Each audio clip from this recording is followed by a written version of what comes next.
Kid podcast. Over the years, we've learned about a bunch of different foods on the podcast. We learned about pizza, chocolate, bread, cheese, mushrooms, and a whole lot more. We are going to learn about a food this week for the first time in 2023, and it's very different than any food we've ever covered. That's because it is the only food in existence that is known to have everything a human would need to live. Are you wondering what food it is? Well, you're about to find out. Triple mailbag! Triple mailbag! Hi, Jacob and Olivia. Our names are Seb, Theia, and Harry, and we are 5, 3, and 1. We are from Exeter in England. We love listening to the Curious Kid podcast and have done so for at least the last year. We have learned so much from you guys, so thank you. We would love to get curious about honey and honeycomb because we love honey, and we would also like to get curious about sleep and bodyguards. We hope you have a great week. Seb, Theia, and Harry. Hi, my name is Allison from Springfield, Virginia. I'm curious about Niagara Falls and honey. I would love to learn about these on your podcast. Hi, Curious Kid podcast. I'm curious about why do some stuff expire and why does some stuff not expire, like honey. Wowzers! I can't wait to learn all about honey for Seb, Theia, Harry, Allison, and Ryder, who sent us an awesome Facebook video from beautiful New Zealand. By the way, our listeners from England wanted to know about sleep, and Curious About Sleep is the very first episode of this podcast. The question of the week that week was, do fish sleep?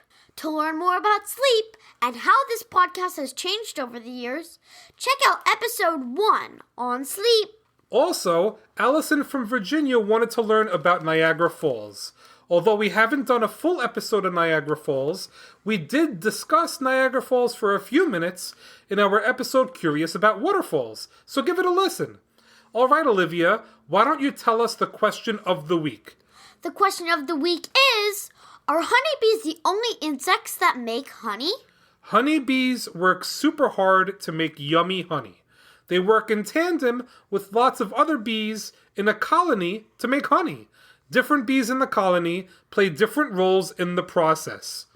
Worker bees fly all around looking for flowers. They can fly up to about 3 miles or 5 kilometers per day from their colony, visiting up to 100 flowers on each trip. A full colony of bees can work together to visit as many as 50 million flowers each day.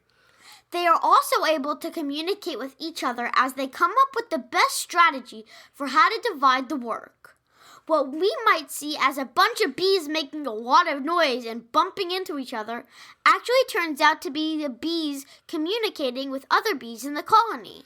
When bees visit flowers, they are looking for something called nectar, which is essential for making honey.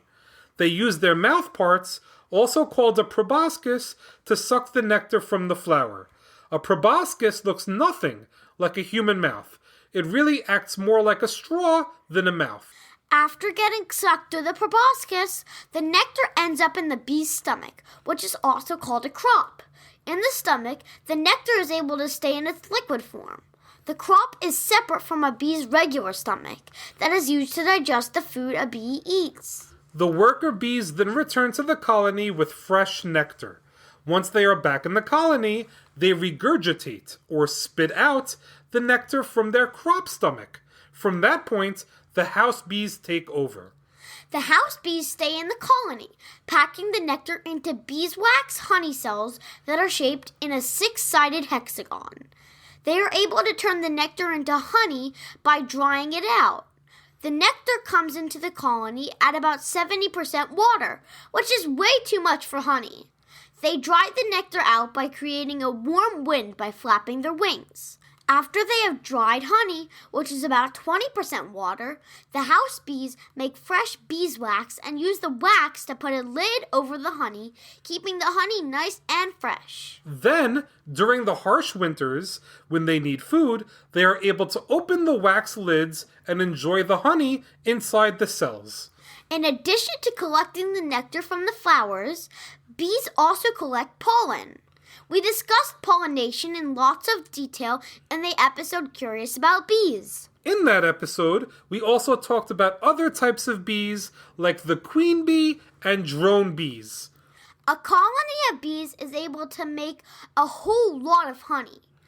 A typical colony can make between 30 and 100 pounds of honey per year. That's a lot of honey, which means that the bees work super hard to make that much. They need to collect nectar from about 2 million flowers and travel up to 55,000 miles, or 88,000 kilometers, to make so much honey. That must require a lot of teamwork because each individual honeybee is only capable of making about 1/12 of a single teaspoon of honey in its lifetime. But it's all worth it in the end because honey is so amazing.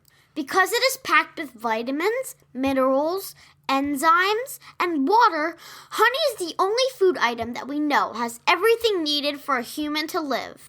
It's also the only food made by insects that is eaten by the insect as well as by humans. Please remember, as amazing as honey is, it is not safe for babies. Honey should never be given to a baby younger than 1 year old. After that, it's probably safe to incorporate honey into the diet, although we recommend discussing it with a pediatrician first. There is so much about honey that makes it unique compared to other foods. The most remarkable thing about honey might be that it never spoils. If honey is sealed properly in an airtight container, it can stay good forever. Honey has been found in Egyptian tombs as old as 5,500 years old, and that honey was perfectly edible. There are two things about honey that make it last as long as it does. First, it is acidic. Also, it has very little moisture. Foods that are acidic and low in moisture are foods that tend to last longer because they tend to be bad places for bacteria to thrive. Honey is so amazing that it's even medicinal. Since the time of ancient Mesopotamia, honey has been used to heal. Even today, it is still used for its medicinal properties. Because it is so good at avoiding bacterial growth, honey is used as a natural bandage to help protect burns and cuts from getting infected. It's also used as a treatment for dandruff, seasonal allergies, and stomach ulcers. Even though honey is so amazing and it makes a lot of the different foods that we eat yummier and sweeter, people did not always appreciate honey as much as they do today. As a result, people that sold honey many years ago did crazy things to get people to start buying more honey. They actually wore bee beards to attract more customers. Are you wondering what a bee beard is? Well, unfortunately, it is exactly what it sounds like. It's a beard made of bees. And how did the honey vendors make a bee beard? It's actually quite simple. The most important bee in every colony is the queen bee. There's only one, and all of the other bees follow her lead. The honey vendor would actually hold the queen bee under his or her chin, and before long, thousands of bees would follow, forming a bee beard. Bee beards didn't totally go away. There is still a competition held every year in Ontario, Canada, to determine who can make the best bee beard. All right, Olivia, let's answer the question of the week. We know that honeybees make honey because, well, they're called honeybees. Are there any other insects out there that make honey? There are a few other insects, including Mexican honey wasps and honeypot ants, that make honey. Like honeybees, Mexican honey wasps collect honey in a hive. Even though some communities consider the honey of the Mexican honey wasp to be a delicacy, this honey could be poisonous. The situation with honeypot ants is very different. They don't collect their honey in hives. Instead, honeypot ants will eat and eat and eat nectar until their bellies are swollen to the size of a grape. Then they go to their nests and spit that honey up to feed the rest of the colony. How delightful! Honeypot ants do this because they live in very dry areas that get almost no rain at all. When food is available, there are honeypot ants called repletes that go out and suck up a ton of nectar until their bellies are huge, like my belly on Super Bowl Sunday. Then they spit the nectar out to feed their pals. Well, that's a wrap for this week's episode. Thanks so much for listening to this week's podcast, number 236, on honey. Great job, Olivia, and great job, Seb, Theia, Harry, Allison, and Ryder for an episode topic suggestion that was definitely worth buzzing about. Before we say goodbye, we have an awesome listener to thank. We want to thank username X, Rockstar Emoji X, for the 5-star review. It says, epic, such a good with 8 O's podcast. I love it so much. Keep up the good work. Thank you with 8 O's for listening and for leaving us a review.